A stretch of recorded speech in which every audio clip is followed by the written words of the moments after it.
So today I'm going to be showing you how to use the Loft tool in Inventor 2014.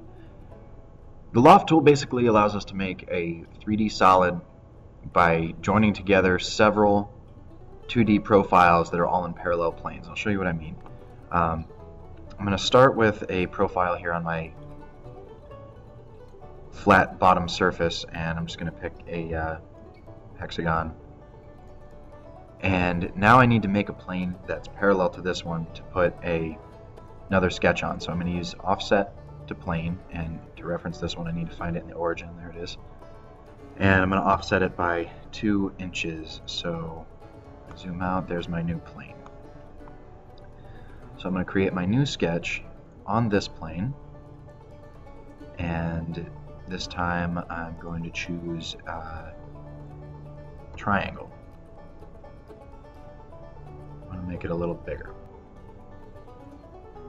So now I've got my 2 profiles, and I'm ready to use the Loft tool to create a 3D solid between those 2 profiles. I select the bottom one and then the top one.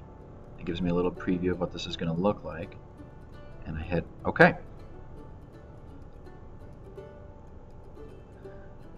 So this makes this unique sort of 3D shape, merging this hexagon into the triangle.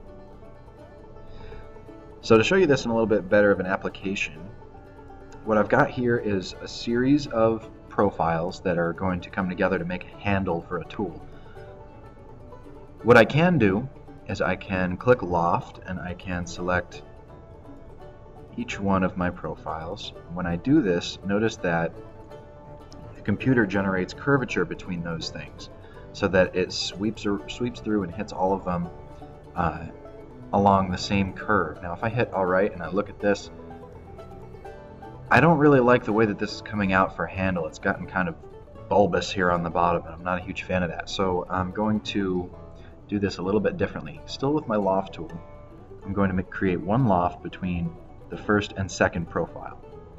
And notice that because it's just going straight between those 2 profiles, it doesn't swell out to the sides. It has no reason to. So I select that because I like it, and now I'm going to make a second loft to join the last 3 shapes, and because it's not trying to join a curve with that bottommost profile, I don't get that big bulbous handle. So I'm going to turn the visibility of my work planes off, and what I'm left with is a handle that's circular on the bottom and elliptical toward the top, and from here I can continue to build my part.